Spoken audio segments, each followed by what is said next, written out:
Alright, Sheikah, I'm back, girl. I'm about to give y'all this quick basketball wives review. Now, I say quick, but it might not be. I've been drinking. I done had me a puff of loud, and I'm just about to get y'all to it the way I'm going to get y'all to it. The episode starts off basically where it left off, with Tami basically handling up on Jen, bitch, and telling Jen straight up, bitch, I got one more bitch to be to you, or we gonna have a fucking problem, because bitch, I ain't called you out of your name not one time tonight. Now, Tami, and see, Tami, you do this a lot, and I love you. But you do this a lot.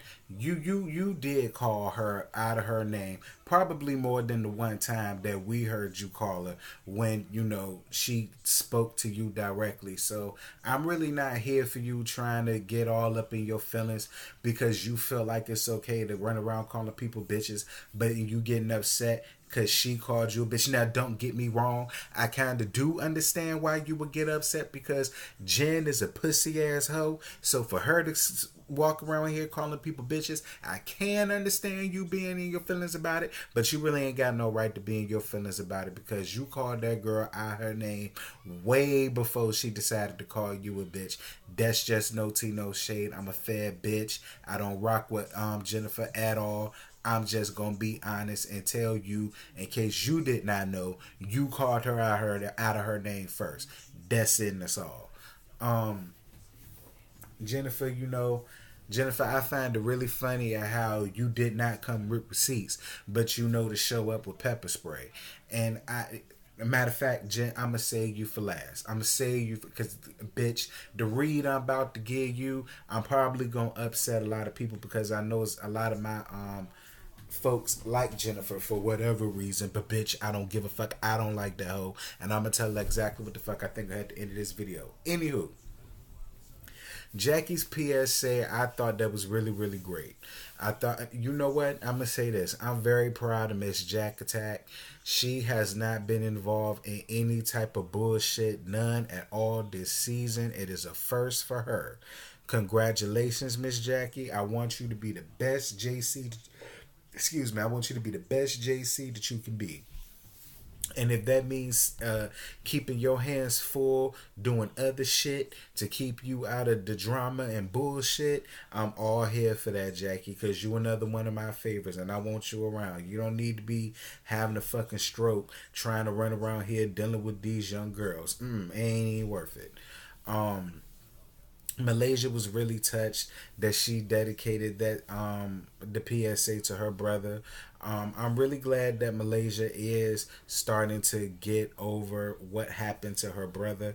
I'm really glad that she did meet with Officer Friendly. I don't know if that's his name, and I'm just calling him Officer Friendly.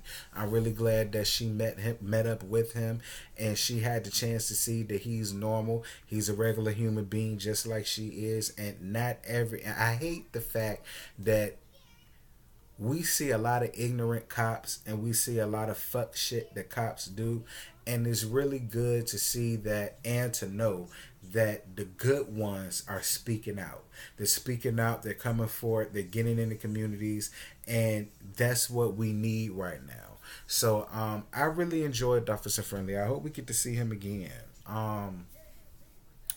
What else went on in this episode? Kristen, I'm so totally confused as to why the fuck you was crying. Like, you seem to be heavily invested in this shit, and I really don't understand why. It has absolutely nothing to do with you. Everything to do with Tami, Shawnee, Evelyn, and Jennifer. You're nowhere in the and Malaysia. You nowhere in that mix. So for your ass to be sitting up in there crying because they about to fight Jennifer, like, bitch, listen, Kristen, it's not that I don't like you, but I do think you're easily influenced, and I do think you're very naive. And considering the fact that you are raising a daughter, you need to get a mind of your own really quick, and you need to get some smarts about yourself really quick, because you don't want Kenzie's little cute, adorable ass growing up to be anything like you. That's no tea, no shade. It's just real womanly, grown ass woman advice to you, and I really do hope you take it. And another thing, I don't understand how you're so overwhelmed with one fucking daughter. I mean, Kristen, you don't work. You ain't got no skills.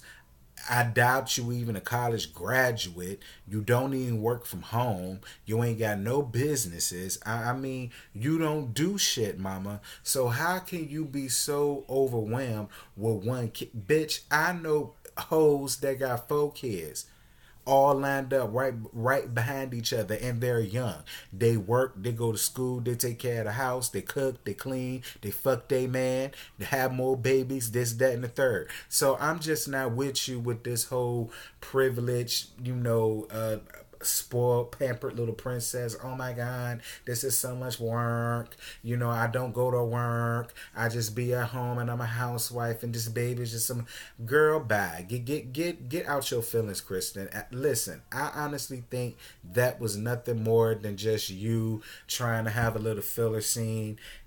And if that's the case, I mean, I guess, but girl, you ain't got nothing better to do. And quite frankly, that whole conversation that you had with Thomas was so dumb. I don't see you doing nothing else, so you may as well have a damn baby. Um, don't get me wrong, I do feel where your husband was coming from when he was like, look, we can't wait until Kenzie about 6 7 and she can help us with the baby. I am with that, but at the end of the day, bitch, she not the parent, y'all are. And I really don't see the reason in y'all stretching this shit out years and years and years at a time. Like, I'm devil's advocate. I see where Thomas is coming from, but I also see where Krista coming from. Hopefully y'all can find a common medium and y'all can get that together, because I'm sick and tired of talking about them two hoes. They ain't got nothing going on. Mackenzie is really, really adorable, and I'm here for her. Um,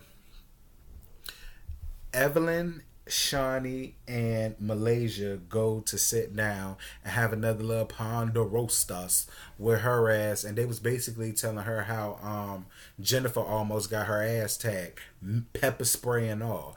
And I'm still just confused as to why Evelyn seems to be so fixated on trying to blame this shit on. Now, don't get me wrong. Evelyn and Jennifer do this shit all the time, where they're the ones that are the mean girls. They're the ones that start all the drama, all the calamity, all the chaos. But somehow they find a way to try to make a situation be with everybody else but them. And I'm just really glad that Shawnee and Malaysia took what the fuck Evelyn said and went in out the other. Bitch, Jennifer's mama dying ain't got shit to do with the type of bitch that Jennifer is. Jennifer has always been this no class, low class, superficial, dumb in the mind, no brain whatsoever in her goddamn head type of bitch since season 1. Since season 1, she has been nothing more than your little lapdog. That's the only thing Jennifer has been. That's the only thing Jennifer has done. And so as far as I'm concerned, you trying to help her out and trying to say, well, her mom died, and now that she's by herself, she's just speaking up more. Bitch, what the fuck does that got to do with this bitch making up a whole damn lie on you to hurt you, but it wound up hurting Shawnee and Malaysia in the process? Like, Evelyn, get your shit together, bitch. Like, you bug me. You bug me a lot. For you to be so real and so big and so bad, why the fuck you ain't get your motherfucking friend together? I love my best friend to death, both of them, but I get them bitches together when it's time for me to get them hoes together, and I don't give a fuck how the fuck they feel about it. Why? Because that's just what a real friend does. But I've been telling y'all bitches from the very beginning that they are not friends. This is just some shit that they have to do for the show. They're not friends for real, for real. And I'm getting off of that anyway, because I done fucked around and got irritated. CeCe, Kristen, and Malaysia. You know what? For what it's worth, Malaysia gave both Kristen and CeCe some really great advice as it pertains to their little situation, their dynamics, and what they got going on. But Malaysia, I am about to give you a little piece, because for you to sit here and say that you don't feel like Jennifer is rubbing off on Kristen, that means Kristen is weak and she's not weak. Well, if you think that, you blind.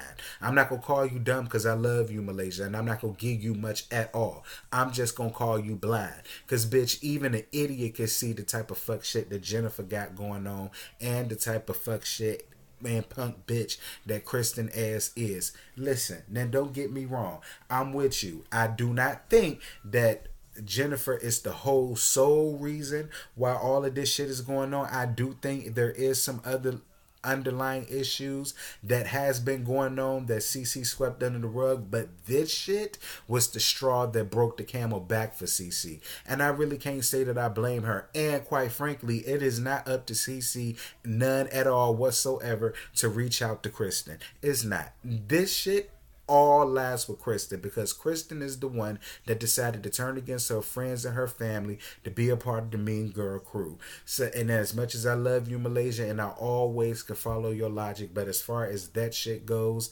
man, while I don't think Jennifer is the sole reason, bitch, she's a big ass part of it. And I do think it's time for Kristen to really just go on ahead and just say what the fuck it is. Go on ahead and just let CeCe out of her misery. And, I think, that'd just be the best thing to do. Listen, it's a lot of family members that I just don't fuck with. We family, but I ain't got to fuck with you. You can't pick your family, but bitch, I can pick on whether or not I want to deal with you or not. And I think CeCe is making the right choice, because Kristen, she's a flake. Kristen is a flake and she can't be trusted. And I'm like, CeCe, I don't want no wishy-washy bitches in my motherfucking circle. Family or not. Let me see. CeCe and her mom, man, not CeCe. OG and her mom. OG, your fashions are starting to look a little bit better, bitch. Your fashions are starting to look a little bit better. Your makeup is starting to look a teensy bit better. And your weave is starting to look a little bit teensy better. It's not totally a cadaver wig. It's about on the cusp of a cadaver wig. It's like if you spread with some spritz, flat iron it, maybe gel it a little bit, and you might could get one more wear out of it. That was kind of the look that she gave, but for what it was a lot better than what the fuck it had been being. So I was kind of here for that. I'm here for your mama. Your mama gave you some really good advice, especially when it came to Kwame, and that's, listen, talk to this man. Let this man know how you feel. Let this man know that you're not some 20-year-old girl waiting around willing to count the days. That you getting older, you want things out of life, and it's only fair for you to have that talk with him, and it's only fair for you to listen to what he has to say. I'm gonna tell you this though, you completely ruined the mood, OG. You ruined the mood. First of all, you ruined the mood with that god awful ass lingerie, aka lingerie, that your ass had on. I just didn't like it. I didn't like it. I didn't like nothing about it. It was not sexy. It did not turn me on. Maybe it was okay for Kwame, but see, Kwame is a young nigga that just want to bust a nut. So maybe to him it was cool for him, but by me, maybe because I'm gay and I just like certain shit a certain way, it just ain't for me. But whatever. But I will say this though, I don't think Kwame is for you, and that's not a bad thing. He's just young. He's just young. I feel like you might would fare better trying to find somebody that's around your age bracket instead of just. I really think Kwame is fun.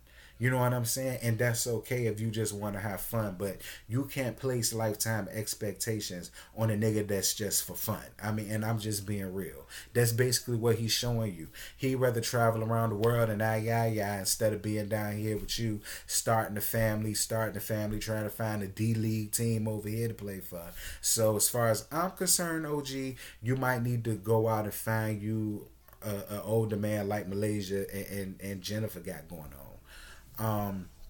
Speaking of that spicy bingo shit, I kind of like that idea. I was very confused about it at first, did not know what to expect about that shit, but when it was going on, for what it was worth, I really did like it. I do think that is a good way of really getting to know somebody and to dig deep to the core of what people like. And this is the thing, everybody got some, excuse me y'all, everybody got some shit with them.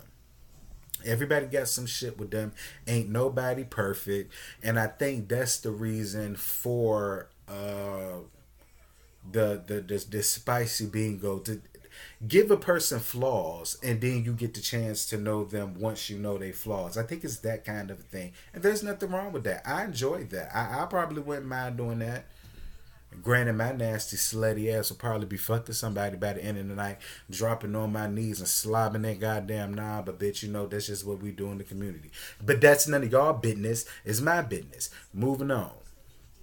Now, Jennifer, this is where I'm about to get you together. Um, Jennifer, the way that you was trying to read Tami and downgrade Tami about no matter what she wears, how she looks, what designer she gets, she's always gonna look like trash and she's always gonna act like she's on food stamps. Like, the nerve of you.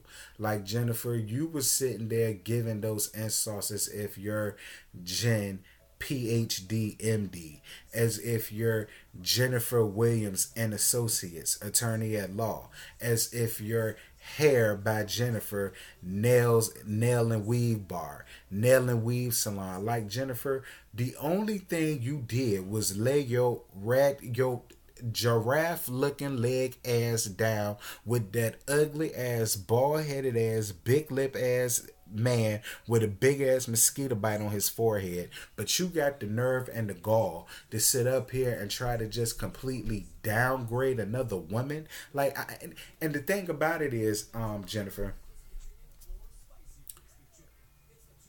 Jennifer, you could have so much more for your life.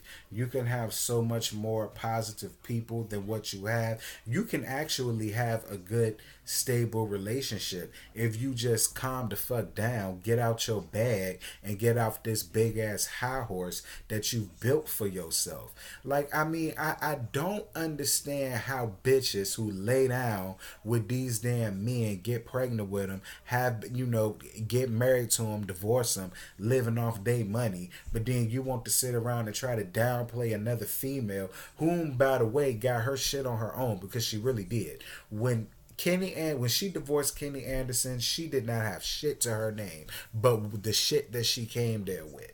You understand what I'm saying? Tami had to work from the ground up to get to where she is. So if Tami was to be going off on a bitch like that, I really wouldn't even be mad at it, because she went through the trenches to get to where the fuck she's at. Bitch, you laid on your back. There's nothing hard about. Bitch, I can go out here and do that, and I have went out here and done that. And one thing I've never done was, like, completely degrade and try to make myself be so highfalutin, so high in my. Then, out of all of this shit, you got the nerve and the gall to not show up at the reunion. Like, I don't get how you could sit up here, you could come amongst these group of women, start a whole bunch of conundrum and calamity, and not show up for the fuck. At least Kim Zolciak came up there and had to deal with the wrath of these hoes. You know what I'm saying? At least Treasure on Love and Hip Hop Atlanta last season came on the reunion to deal with them bitches that she insulted like that. You know what I'm saying? At least Diamond Strawberry on Love and Hip Hop came up there after she made up that whole damn lie just to fuck with Cisco's ass, calling her daughter, talking about something that's the damn dog and all that other shit. At least she brought her ass on the reunion to be brought to task for the fuck shit that she did. But of course, you wouldn't do nothing like that, because that's just not the kind of bitch you are. You're a bully and a bitch for no fucking reason, Jen. Listen, if I see your ass come back on the show next season, if it's the next season, I'ma boycott the bitch. Shawnee O'Neal, I'm telling you right now, I'm gonna boycott the fuck out of basketball. Bitch, quiet as kept. A lot of vloggers and bloggers done already boycotted the show. There's only a few of us that's taking the time out to review this stale ass piece of shit, and then you got the nerve and the gall to have this big bitch up. Girl, I'm about to go. I'm about to go because it's 12:14. I done fucked around and got upset. I'm not trying to be upset. I'm off the rain. Y'all know I already don't do light liquor, bitch. I'm a brandy, cognac, Henny type of girl. I'm not this clear liquor to drink it type of girl. So with that, like, subscribe, comment, share, hit me up, send me a comment. Let me know what y'all want me to review. Let me know what other shows y'all want me to give you. I am going to give y'all Hit the Floor. I did see the episode tonight. You might not get the review tonight. You'll probably get it tomorrow. There's gonna be some other stuff coming, some other new stuff I'm gonna be doing too. Since I'm getting some new subscribers, I really appreciate y'all. I really do. Y'all fuck with me, and I fuck with y'all 10 times as harder. Until the next time, Sheik. I'ma talk to you later. Bye.